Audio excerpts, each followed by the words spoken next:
Oh, and by the way, timeout. Oh,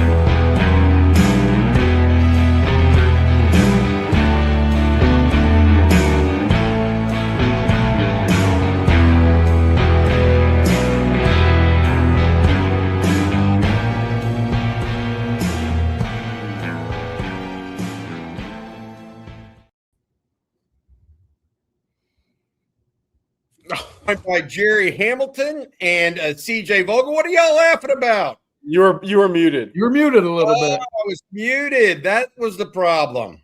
Yeah, it happens to me every so often, guys. Hey, welcome to the Saturday afternoon special episode. Just trying to get you guys informed and keep you guys informed. Big time right now on the 40 acres. Texas hosting several recruits right now, everywhere and everywhere. I mean, there's Cam Coleman on site. He's the big wide receiver out of Auburn. I'm told he's big time. Also have Ian Jaffard, the big defensive tackle out of Arkansas, on campus. They have a couple of Michigan offensive linemen due in. They also have Edwin Joseph, a safety from Florida State. We'll talk about those and more. But this episode of On Texas Football's live stream is going to be a Q&A primarily. We will have some news and notes that we drop into the conversation. But we wanted to do in a Q&A because we're getting a lot of questions on the message boards. We felt like we could reach out this way and maybe get those taken care of. Jerry Hamilton, CJ Vogel, they've been covering this with me today as well. Guys, before we get into the Q&A, do y'all have anything you want to add? Jerry, I'll start with you. No, I mean, look, I think this is Saturday, Sunday, and the Monday visits, right? I think when we get into Isaac Brown, I think that's going to be interesting about, what kind of goes on with the portal in some of the colleges, right? I mean, because there is that part that's not talked about enough. But look, Edwin Joseph being on campus is a guy that he's interesting because he's a guy. He's out of Chaminade, Madonna High for the chat. Chaminade, Madonna, same high school as Derek Cooper, Jeremiah Smith, a number of other guys, Kenyatta Jackson, Ohio State, a number of other guys. But he's a guy who was a first-year starter for FSU this year, played some again in the slot, played some at safety, had 3 interceptions. He's a playmaker on the ball, has to probably continue to shore up his in coverage, his consistency there, but a pretty talented player that Texas gets first crack at. We broke the news that he was in A&M, Mississippi State, and Georgia are also involved there. So that was one that we were kind of waiting on, see if when he was going to make it in, and he made it in this morning. Yeah. CJ, you've been covering this alongside us, a lot of news and notes. Let's start, if you don't mind, with Cam Coleman, because you reported that you heard that Arch Manning was on site to meet Cam Coleman today. Yeah, well, I guess this morning around 5 or so, I woke up, stuffy nose, couldn't sleep. Got a text that Cam Coleman arrived probably a little closer to midnight. So his 2-day visit, it began, I guess, mostly this morning when he arrived on campus at Texas. And among a number of staffers, of recruiting, of ops people from the University of Texas to greet him at the door was also Arch Manning. Now, I don't know how involved Arch was in the initial meetings, but originally Arch Manning was there to greet Cam Coleman. Of course, he is the top player in the portal, the top wide receiver. There's a number of other suitors as well. It came out later that he will be taking visits to A&M, Texas Tech, USC later on in the month of January. But look, Texas is hoping that this decision locks down tonight, tomorrow, whatever you want to say, anytime before he leaves campus.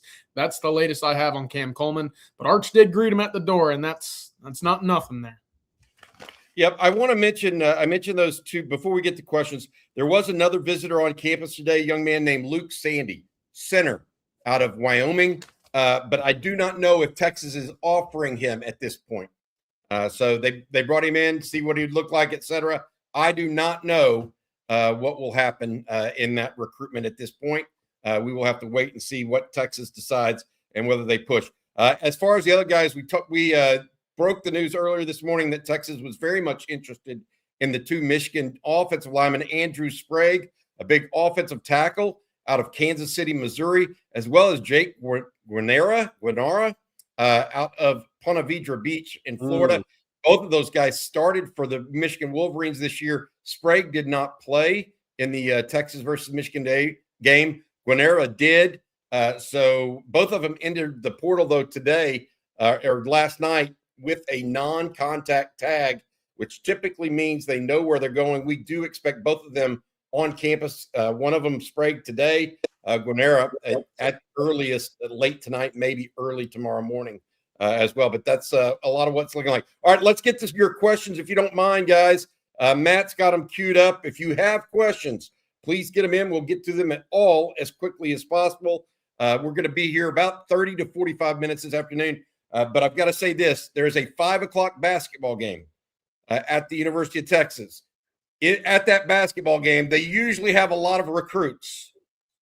That's one of the things we're looking for next. That may be the first opportunity, folks, to get photos, et cetera, of those recruits that are going to be on campus at the basketball game. All right, let's get it going, Matt. Appreciate you, man.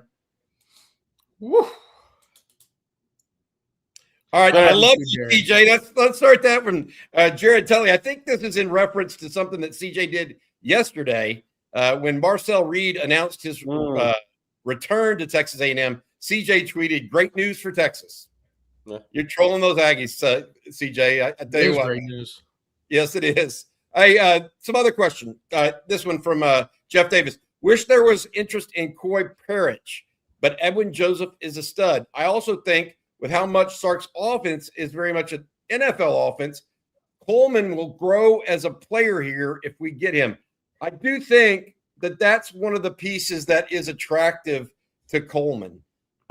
Playing in that Hugh Freeze offense, a little bit of a chuck and duck, if you don't mind me saying it. It can be effective. Or an A&M offense where it's, 5-yard crossing routes, bubble screens, those sorts of things, as opposed to more downfield throws. That maybe Texas plays. I think that is attractive. I think Alabama, for that reason, was attractive. I don't necessarily know that Texas Tech or USC are very attractive in that way, although USC and Lincoln Riley certainly have a better pedigree in that regard. What do y'all think about the Coy Parrish and Edwin Joseph conversation? CJ, I'll let you take that one. Yeah, no, Coy Parrish, really talented. I know that at Minnesota, he was a two-way guy. He was key in the return game as well. I think he's also looking to continue playing on both sides of the football. Will Texas provide that? I don't think so. Look, is Texas involved? Right now, I've not heard so. And we know Ohio State was very close in that recruitment. They finished second originally out of high school. But I'm also looking at Oregon, right? Oregon with Dylan Tieneman, who came over from Purdue last year, now leaving for the NFL draft after this season. It makes sense to continue to kind of poach from in-conference foes at that position. That, to me, feels like the two schools now, if it's not Ohio State, Oregon is one that I've at least circled, saying that makes a ton of sense. Yeah, on Cam Coleman, that'll be interesting because he committed to A&M, wanting a high-powered offense. Then he goes to Auburn, close to home, not really offense. So that would be a change for Cam Coleman in his recruitment to this point. I tend to think, I tend to think if anywhere he goes, he's going to get a lot more exposure than where he was at from a wide receiver standpoint. Look, do I personally believe Texas would be a great spot for Cam Coleman? Yes, I'm not him. I'm not in his circle. But to this point in his recruitments, the offense hasn't been a deciding factor. We'll see if it is this go-round. Good answer there. All right, well done, CJ. You riled up the Aggies. I love it. That's from Chris Bennett as well. CJ, every time Jerry says Shamana Madonna, a part of me heals inside. That is Cisco Diaz. Obviously, Shamana Madonna is the same high school as Derek Cooper, the running back that committed to Texas. That is where Edwin Joseph, the safety from Florida State, is from. Could have two South Florida guys from the same high school, actually, on next year's team now. All right, next question there. Matt had it up. Any news on the Wingo negotiation? I actually spoke to someone about this today and do have a small update. The two sides are still talking. It still looks promising right now for both Wingo and the Longhorns to reunite. However, nothing is done, and we won't say it is until that's the case. But it does sound promising at this point. He is very much, by the way, I should have mentioned this. I was told that Ryan Wingo actually knows Andrew Sprague, the offensive lineman that's coming in from Michigan, because they're both from the state of Missouri and they played against each other in some kind of youth league or something, even though one was on one side of the state in St. Louis, the other on the other side of the state in Kansas City. But they texted one another this morning, apparently, along with Arch reaching out to those Michigan offensive linemen too. Wanted to mention that too. All right, next piece. J-Bone works. Why are so many players that got reps this year entering the portal?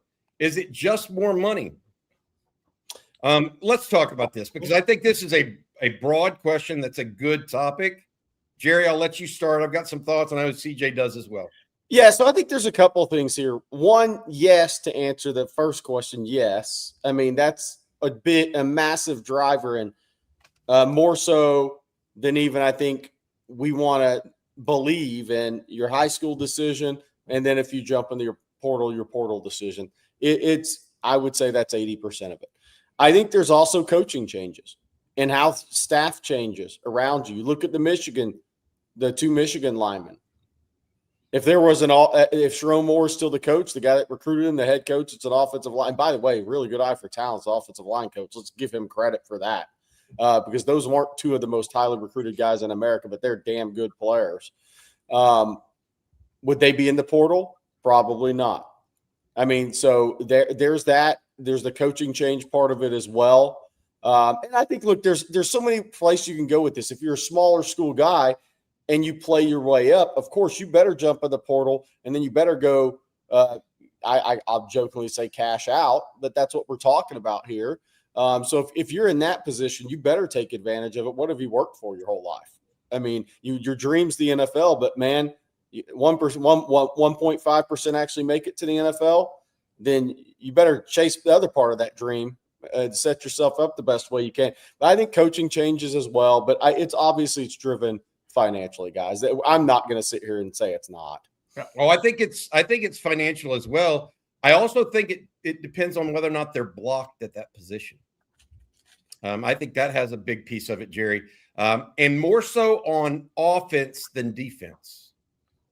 Because look, there are a couple positions on offense that rotate heavily. Running back rotates heavily. Tight end rotates heavily. Wide receiver rotates heavily. But offensive line doesn't rotate heavily. Quarterback doesn't rotate heavily. On defense, at Texas at least under Pete Kwiatkowski, it has been a heavy rotation, right?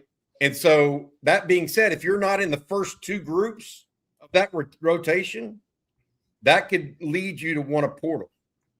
Case in point is Caleb Chester, a young man, true freshman, entered the transfer portal. I believe he announced it earlier today. And so my point on this is that I think it's multiple pieces of the puzzle. It is money, but also how much are you worth if you're third team at Texas or fourth team compared to first or second team? I don't know, at North Texas. 100%. Yeah, that's part of it. What do you think, CJ? Yeah, no, I think you'll nail it on the monetary side of things. I'm just thinking for a lot of guys that we've seen from Texas, a lot of it also plays into the opportunity, right? And Bobby, you mentioned just now, are you buried? Do you have a path to the field? Look, even if you do have a path to the field, what are we hearing right now in terms of what Texas is pursuing out of the portal? It's perhaps the number one running back, perhaps another top 5 running back. On top of that, it's the number 1 wide receiver. So if you don't, at least envision yourself beating out a guy that's already has skins on the wall somewhere. Look, I think it makes a lot of sense given that you don't also have the spring window to go out there, prove yourself, or see how things kind of play out on the field, and then decide after that second portal window. So to me, it's all about, well, how am I forecasted right now in this Texas offense or defense, knowing that, hey, for the last month, Bobby, all we've heard is folks here at On Texas Football say that Texas is all in. Well, if they're all in and I'm not a piece of that puzzle, it makes sense for me to want to find a home elsewhere where monetary is going to be 1, guaranteed, and 2, so will that opportunity to see the field. Is that what happened with Parker Livingston? I think that's a part of it. And I think it's a large part of it with Trey Wisner as well. Again, what did you hear from if put yourself in his shoes, you hear a lot about a 5-star freshman coming in. You hear a lot about Texas wanting to spend in the portal for quote unquote an RB1. It makes sense to go lock up a spot elsewhere so that you have a path on the field to continue your hopes and dreams of playing in the NFL as well. Yeah, Wisner apparently has set visits to both Florida State and Ole Miss. And Livingston visiting Indiana and Oklahoma. OU, an interesting one. Oklahoma was his childhood favorite. That's where Parker Livingston always wanted to go, but they didn't offer him.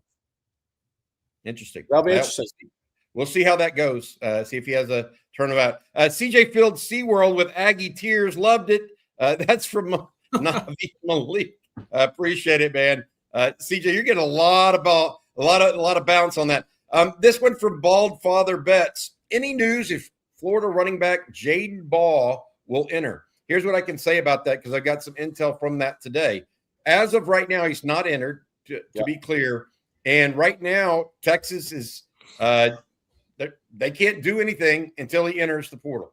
So from their standpoint, they're focusing on what's available to them right now. If that changes, they can always change course.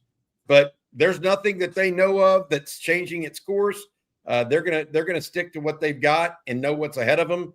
They can't control whether or not a guy goes in the portal. So if Baugh does indeed enter, I know some people have already said, "Oh, he's entering," and it's not how it works, guys. Wait till they actually announce a decision, and we'll go from there. I would say this from the Florida side. I think there's a little more confidence, but that doesn't mean anything's done because he hasn't announced anything. He hasn't told the Florida side anything, but I do think there's a little more growing confidence there. We'll see if that ends up being correct. And that's within the last few hours today or since this morning. So we'll see if that ends up being correct. Ooh, Bobby, here's one for you here. Any word, Paul Feather, any word on the dollar amount for Coleman? It is going to be in the millions without question. Exact dollar amounts, no, I do not have it. I know that Auburn offered him apparently north of $2 million, and he said no thanks. And it wasn't, but at that point, I gotta say this, wasn't about the money. You know, again, he's trying to figure it out what is the best next step for him. And I just don't think he trusted Auburn to be that. So now he's visiting Texas, Texas A&M, Texas Tech, and Southern Cal. We'll see if he makes all those visits. He's on campus at the University of Texas right now. Yeah. Is it fair to say he's going to be top 5, top 10 in terms of non-quarterback NIL contracts? Do we know? I mean, I don't think he will be. You don't think so? I know people are saying he's going to be. I don't think he will be. Did you say top 5? There'll be 5 quarterbacks make more than that. No, non-quarterbacks. Non-quarterbacks. There will be 8 to 10 quarterbacks make that more than him. He may be in the non-quarterbacks, but I think we'll look back on it and say maybe some other guys should have been that are non-quarterbacks. Sure. I mean, I love Cam Coleman.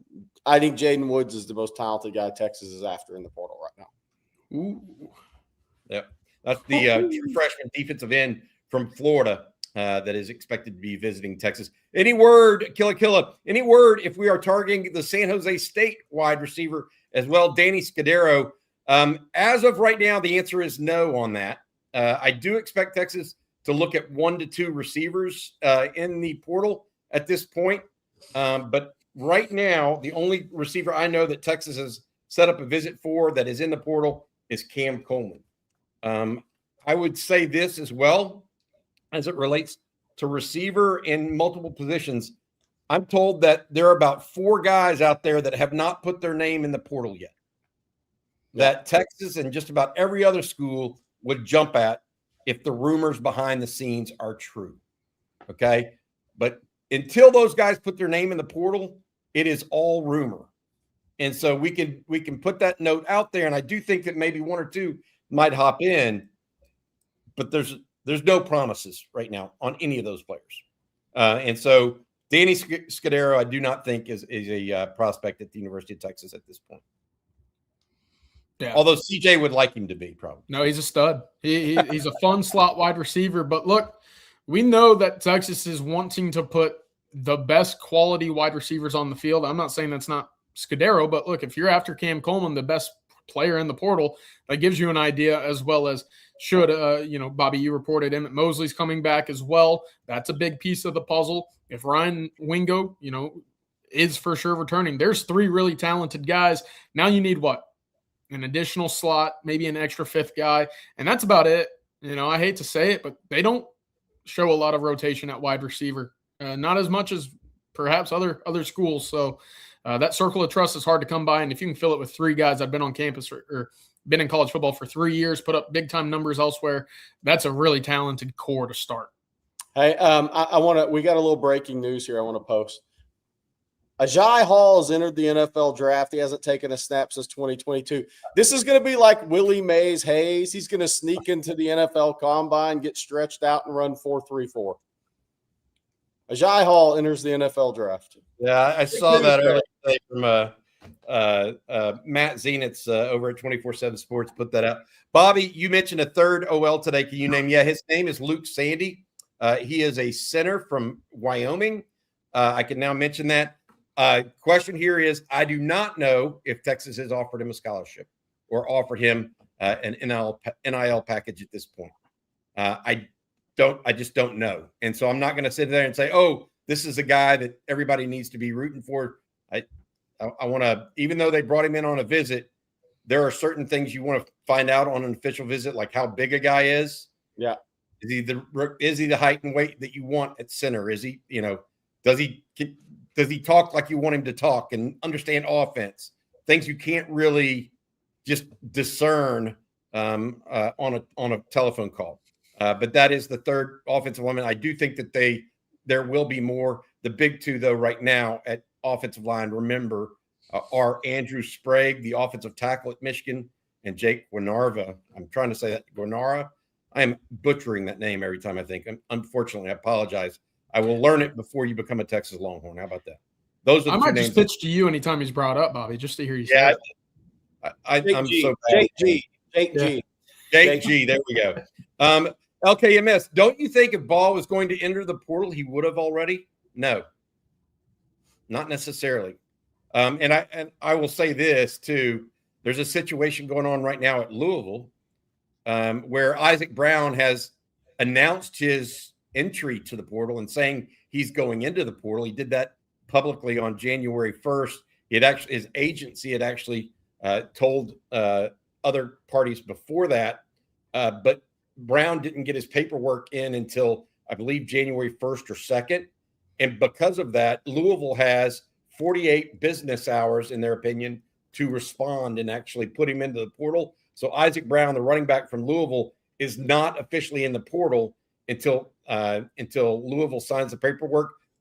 In large part, this is just obfuscation from the other school. LSU is doing it right now with Curious Kearney, the offensive tackle. They're not wanting to lose him, so they're trying a last-ditch attempt to save him. I do not think that's going to work for Isaac Brown. All right, Brian P. I came on late, but are there any updates on how Coleman's visit is going? Is the second O lineman from Michigan visiting? I'll say this, the second O lineman from Michigan is expected to visit either late today or tomorrow. CJ, I'm going to let you update the very latest on Cam Coleman. Yeah, Coleman arrived in Austin late last night. He arrived at campus early this morning, around the same time that flood of official visitors arrived to the facility. To greet him at the facility was quarterback Arch Manning. Now, I don't know how large of an impact, how much of a role, how much the two communicated, but as he walked in the facility on Texas Football is told, Arch Manning was there to greet Cam Coleman along with a number of other offensive coaches, analysts, recruiting personnel as well. They're pulling out the full fleet, if you will, to greet Cam Coleman, as you should, top player in the country. And Arch is playing a role via phone, too, is my understanding in that recruitment. All right, Bald Father Bets, any true corners on campus or plan to visit? Jerry, you've been bird dogging this. We had a video about him about 2 weeks ago, I think. Yeah. Bo Masco is planning to visit Texas on Monday, correct, Jerry?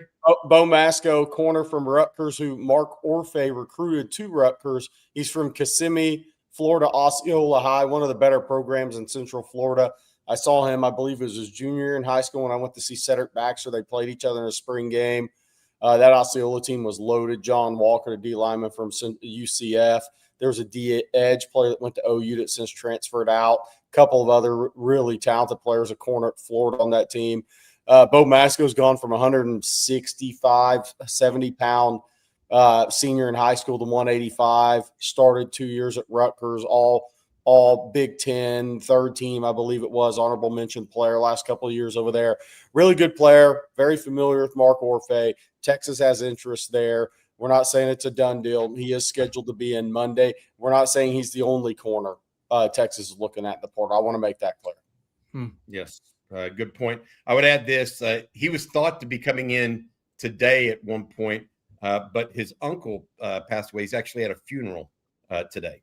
So that's something to be aware of. All right, this one next. Any other possible O-lineman Texas is interested in? This is from Jeff Day. So the answer is yes. But until those names become available and or enter the portal, we're going to keep that to what our sources have liked us to do and not divulge those names at this point. Did you know Texas didn't offer Charlie Brewer? Yes, we knew that. The quarterback that ended up, I think, going to where did he go? Liberty, Baylor. I mean, it was he ended up at Virginia Tech. Baylor, Utah, and Liberty. Oh, okay, that's what it was. Yeah, I did know that. His dad, Robert, was a player for the Longhorns. Won a Cotton Bowl against Alabama. His grandfather played for the Longhorns as well. Both other vets. So you have to give Wingo a similar amount to Coleman, right? To not upset the locker room. Doesn't that go for everyone? Guys who have been with you have to feel rewarded to have a healthy. Yes, there's an element of that, but I want to say this. I don't think that's necessarily true. I mean, look, there are tiers. Ryan. I love Ryan Wingo. I don't know that he could go on the open market and command what Cam Coleman's commanding right now. Just it doesn't work the same way. He hasn't had the same production, et cetera. That being said, I mean, I think Ryan Wingo is all in on the Longhorns right now, and Texas and he are trying to work together. Wingo is not the only one that is situated like that. And you got to think, I mean, we've made comments that guys that have already decided to return, like Emmett Mosley, Arch Manning's already done his deal. There's several of those guys that are like that. You have to be, and this is the one thing I really believe that Steve Sarkisian does well. He is honest with the players about how he sees them financially. And by doing that, you can't, I mean, that's the way it is. It may cause some hurt feelings at times, but you can't pretend when you're dealing with real dollars and cents here. You have to be honest. CJ, I see you shaking your head. Yes. What, you have anything to add? Yeah, I saw this on Twitter last night, and I think folks are kind of throwing a fuss in terms of, I saw a lot of conversation about drop rates and, drops this year. And look, whatever the numbers are, to me, it's pretty simple. There's only a handful of players in the country that can do what Cam Coleman does on the football field at the wide receiver position. It's just that simple. And again, you go back and you look at quarterback play. One, you're playing with Arch Manning for a few years. Your numbers should look pretty good. And you're playing with two guys that can't get the quarterback in the zip code that you're playing in, and you're still putting up some pretty solid numbers. That kind of gives you an idea of the talent that you're dealing with. In turn, I think dictates a lot of what the value is, right? So for Cam Coleman, I think there's, again, I talked about it earlier. I asked you all the question, how will he be compared to other non-quarterback positions with the dollar amount? I think it should be probably in that conversation with, as some of the highest end offensive tackles in the country or edge rushers that we see, just because he can do things on the field you don't see very often with college wide receivers. So that's kind of the disparity for me when it comes to what Texas is already paying other guys on the roster versus what you'll see other teams offer for Cam Coleman, because look, he's just that special in my opinion. Thank you, CJ, for that. When are the baseball podcasts going to start from Miller Bragg? CJ, that'll be you and Blake Monroe heading that up. I think we do them once a week, right? Starting in about a month and a half, 2 months from now. Does that sound about right? Sounds about right. The end of February is typically when we start to see real movement on the diamond over at Dish Falk. I'll say this just real quick. Let me throw this nugget in there. Notre Dame catcher transfer Carson Tinney, who's at Texas now. They posted a video of him the other day with 120 mile per hour exit velocity. That's up there with Stanton. That's up there with Ohtani, the best MLB players in the world right now. So it's pretty encouraging, but we'll get that going in about a month. All right, Jesse, I may be in the minority, but as long as we meet our needs with experienced, good players and get a few superstars, I don't think we need, I guess, a particular player. There's an element to that. You can win multiple ways, correct? But I do think that Texas has to address several issues in this portal. However they address them is worth discussion. But I think they've got to address offensive line. I think they've got to address wide receiver now with the two transfers out, as well as running back. Those are without question. Then you add, in my opinion, linebacker in that group as well.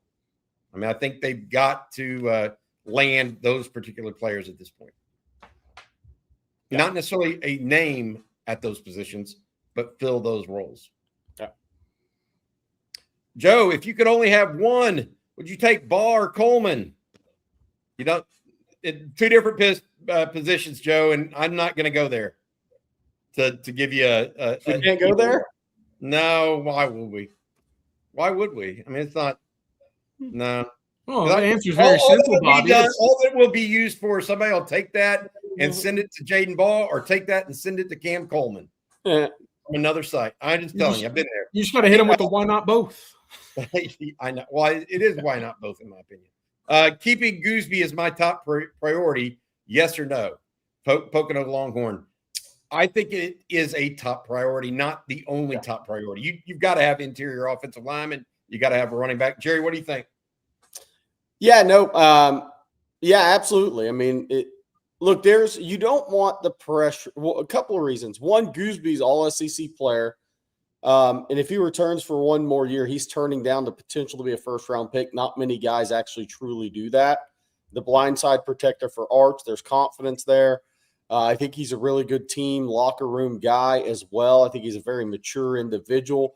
I think it would help him as a player as much as it would help Texas, too, if he does return to continue to get stronger, right? I know people more care about the how does it help Texas part, but for him, watching his maturation, I think it would help him as well, even though it's a lot of money to leave on the table. But he would be very well compensated from an NIL standpoint. But there's also the second part of this. That would increase the pressure in the portal. Like, there's not a lot of elite offensive tackles in the portal. And right now, if you could get one and you could kick Baker into a guard, you would do that. But think about having to try to do that twice, or wanting to do that with two tackle prospects. That are elite level guys. If you lose Goosby, that is a lot easier said than done.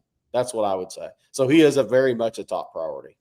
Yeah, I think that's well put, especially towards the back end of the year. You saw how well he played against Texas A&M, against the Cassius Howell, who, say what you want, but that was the guy who was the SEC Defensive Player of the Year. He led, until Colin Simmons came back and against Michigan, led the SEC in sacks with 11 sacks, right? So production was there, and he was a complete non-factor against Goosby, right? Goosby can play against the best off the edge, and to protect the blind side of Arch Manning, especially if Texas is going to start littering some of the field with some big-time talent as we're expecting out of the portal, it makes all the sense in the world to make sure that left tackle position is locked down.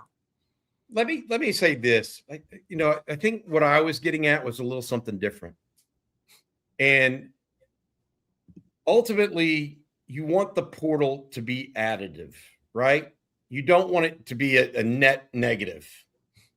For it to be a net positive, what has to happen, guys, is you have to keep some of the guys that you want to you want to keep. And I think that's a big piece of it. So I agree with CJ a lot about that. All right. Andre Olish in the portal sucks. He's a PA area guy. Yep. Jeff Davis. I don't even know who that is. Tied in for Penn State. That's in the portal. Gotcha. Not aware of him.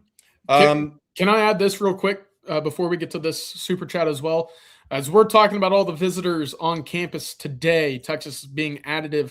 Look, there are still some decisions to be made behind the scenes for Texas Longhorns on the 2025 roster in regards to whether or not they will be on campus again in the spring, for the summer, going into the fall. There are still some decisions we are monitoring right now when it comes to Texas Longhorns, again, entering the portal and looking elsewhere. So we'll keep you updated over on TexasFootball.com. Yeah, I was going to say, CJ actually posted a little bit before we go on. We are expecting another name into the portal today. He's at least made people aware of it for out of respect to the young man. We won't mention it, but it'll either come out likely today or tomorrow. So that is one thing that CJ's referencing there for sure. Jamison Washington, if Coleman commits to Texas, who would be better for the slot, Mosley or Wingo? And how many RBs is Texas going after? How about Coleman in the slot, guys? How about they all be able to move around? Yeah. I think Mosley's probably I agree you want to move guys around, but I think Mosley's most likely guy. I think he is would be tremendous in the slot. Very physical player, plays through contact probably as well as anybody. Big kid. You don't see many big kids in the slot. Big kid, really good blocker, super smart player. I just think Emmett Mosley. I think Emmett Mosley was about to have a huge game against Michigan when he went down to. I think he's a much better player than a lot of people realize because of injury this year. He's just got to stay healthy. I think the kid's a stud. I really do. I think he'd be best in slot of those three. I'll say this. I know that we're all excited about Jermaine Bishop as well. We'll see if a freshman can crack this rotation next year. Yeah. Because, again, if this is what we're seeing with Texas, going out at wide receiver, targeting a trio of of Wingo, of Mosley, and of Coleman. Look, that's tough to crack any rotation. So, and I know Texas is high on Cohen Brown as well, but that's not to mention what's to return with. Second part of Jamison's question there, guys. How many RBs is Texas going after? I think it's 2. That's the number I've been told. Now, does that mean they're going to be 2 that they want? Like really want? We'll see.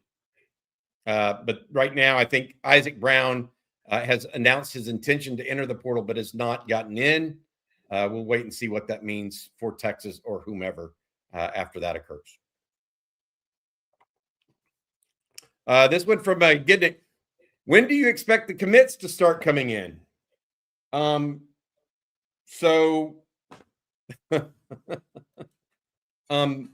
I think that if I were Jerry Hamilton, I'd already have a couple highs. Yeah.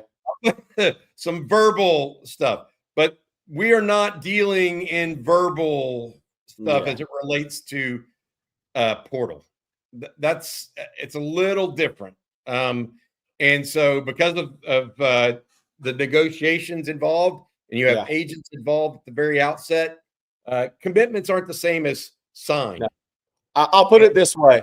I have a rug underneath my feet. I don't plan to let my ass hit the ground. I completely agree. You don't want to get the rug pulled out from under you, no doubt. Yeah. All right. But so, look, my point to it, Gidnick, is a commitment is not the same as someone that's signed.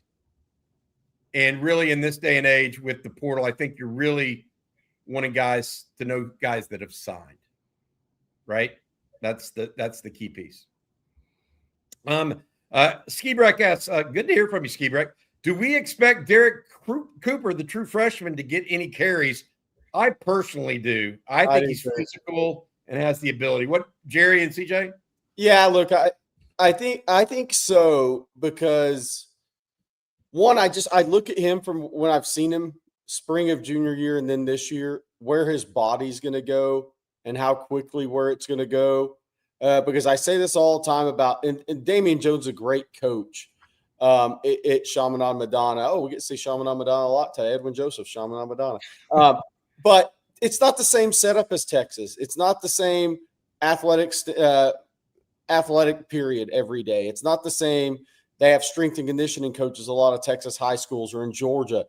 These kids come out of Florida, and they're more raw physically. And while Derek Cooper is 6'1", 207, 208, 210, depending on when he weighs himself, it's a lot of natural strength in his lower body. His upper body's strong, but he can still he works with a trainer. And I'm not saying the guy doesn't do a good job, but he has a lot more to go physically. And I expect him to kind of blow up a little bit, as a lot of young running backs from the state of Florida do when they get to college.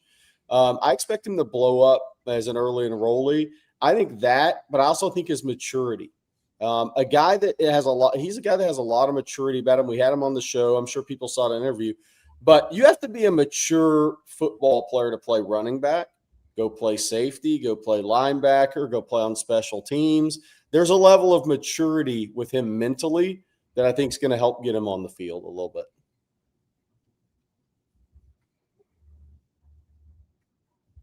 Sorry, Bobby, wasn't aware that answering that question might be used as clickbait. Joe, it's a perfectly reasonable question you asked about whether or not Baugh or Coleman. It's the fact that they play different positions, and so I'm just telling you, I've seen my words used to recruit against people. At least I didn't ask you to eat a corn dog with mayo. I agree. Justin Yarbrough, is there any more unnamed visitors on campus? That's a great question. It's a great question. I don't know if they have arrived yet. How about I put it that way? Yeah. That help anybody? Yeah, I like that. Okay. Hey, can we real quick before we get to their next question, let's talk about Jaden Woods a little bit out of Florida. Okay. Yeah. For those that don't know on the chat, if you haven't done like research, Billy Napier called him a unicorn.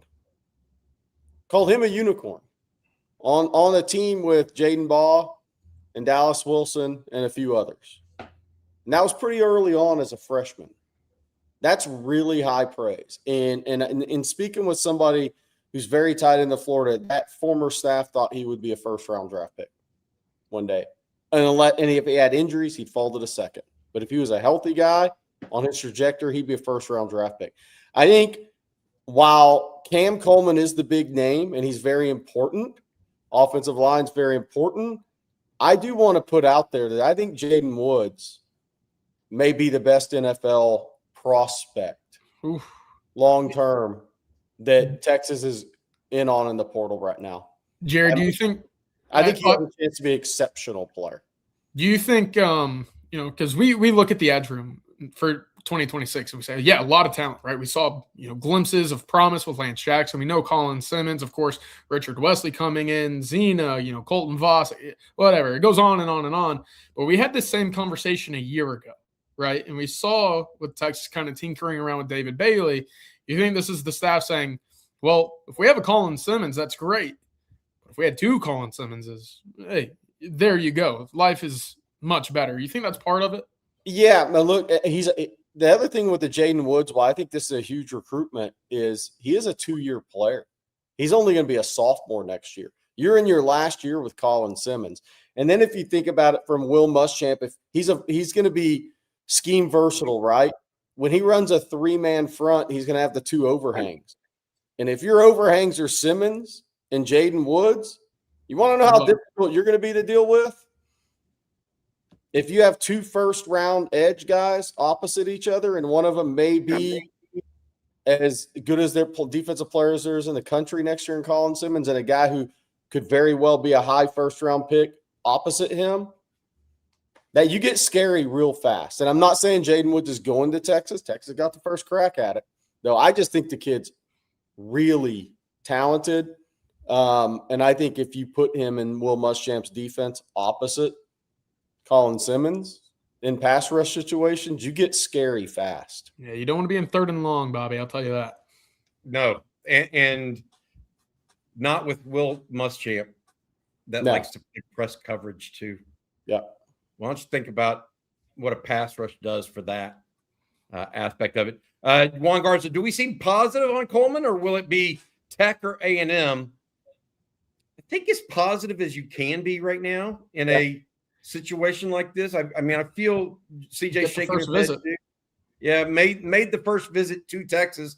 I think that's meaningful, actually. Yep, I agree. He does have Tech scheduled. The other team that's come into it late here is USC. I would not be surprised if it came down to Texas and USC. I'm just telling you. Because I think we win on barbecue.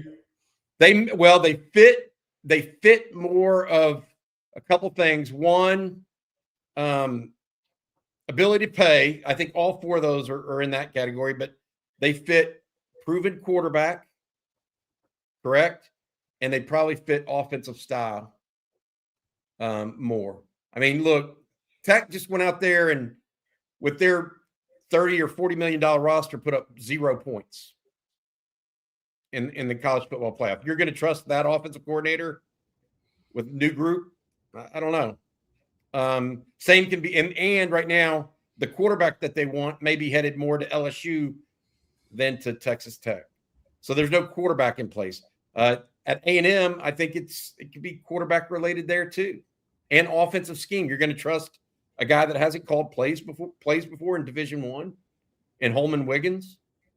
You're going to trust Marcel Reed, who, I mean, his accuracy over 10 yards, I don't even know what it is. CJ could come up with that number for you. So I think, just my thinking, Texas and USC might end up being the two teams.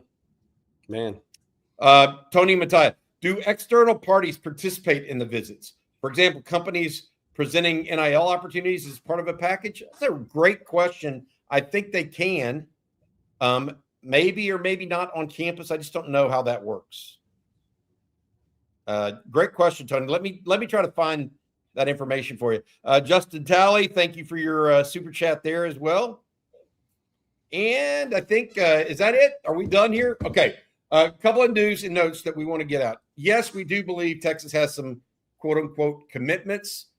We are not going to promote them as commitments, though, because I think that the portal is a little bit different. Also, I want to say this, the news that broke today that I think is most important probably are the two Michigan offensive linemen visiting Texas. Both starters, one a right tackle, one a right guard. The right guard could also be a center prospect long-term. What would this mean for a Brandon Baker? I think Brandon Baker could play right guard. And if Trevor Goosby, by chance, ended up going pro, it gives Texas some back reinforcements, essentially. And we'll see how that goes. All right, CJ, Jerry, anything y'all want to add before we let folks go this afternoon? Yeah, real quick, Jerry, I'll let you have the final word here. But again, there are still additional meetings with Texas coaches and players on this 2025 going into 26 team. Yeah. So still monitoring that. I mentioned earlier, I'm expecting a portal departure here. I won't say position yet, of course, but still some meetings. I know Texas players, some freshmen specifically, will be meeting with Texas coaches tonight who do not have portal requirements or responsibilities tonight. So monitoring everything, right? Who knows, or who knew this is what, the end of the regular season, end of the season would turn into, is just the overall frenzy of everything and anything in college football. But that'll do it for me today. Jerry, what do you got? Thanks for the continued support of On Texas Football. Our portal after dark thread's amazing. All our threads, you guys are making them great. Thanks for telling your friends, and thank you for the continued support. Yeah, by the way, we're doing this special right now. Portal Madness, introductory for one-time offer. We haven't done this before. $1 for 1 month. That's $1 for 1 month. Introductory offer only. So it's only for new subscribers. Give us a try. See if you like it. We're trying to put out as much information as we can right now as football and the portal takes over and is truly Portal Madness. CJ Vogel, thank you so much. Jerry Hamilton, thank you so much. all you listeners out there. A couple of super chats What that came OL in. starters we expect to return? I'm sorry, I did not see this. Yeah. This question. Right now, Trevor Goosby and Brandon Baker, we are waiting to hear word of what Connor Robertson's decision is. Yeah, Goosby's still got a decision to make, but we think it's trending well, barring a change. Correct. The other two, Cole Hudson and DJ Campbell, the two guards, are definitely out of eligibility. Yep. So they will not. And I'll Are y'all I'll distracting us from coming all this talk about Woods? Go ahead, Jerry. No, I just think Jaden Woods is not being talked about enough because everybody's focused on a singular player right now in the portal. I think Jaden Woods is the best pro prospect Texas is recruiting. That's just my opinion. I want to make sure he is talked about enough in terms of how good he is going to actually be as a college football player and future NFL draft pick. Good deal. I'll end this. It is January 3rd. It's 75 degrees outside, not a cloud in the sky. Beautiful day to host recruits or prospects out of the portal here in Austin, Texas. And if you're out here in Austin, go have yourself a cold one later tonight. Or at 5 o'clock, go watch the basketball game with those recruits in Austin. All right, for CJ, Jerry, as well as our esteemed producer, Matt Hutchison, I'm Bobby Burton. This has been a special edition of On Texas Football. Thank you all for following along. Hook 'em.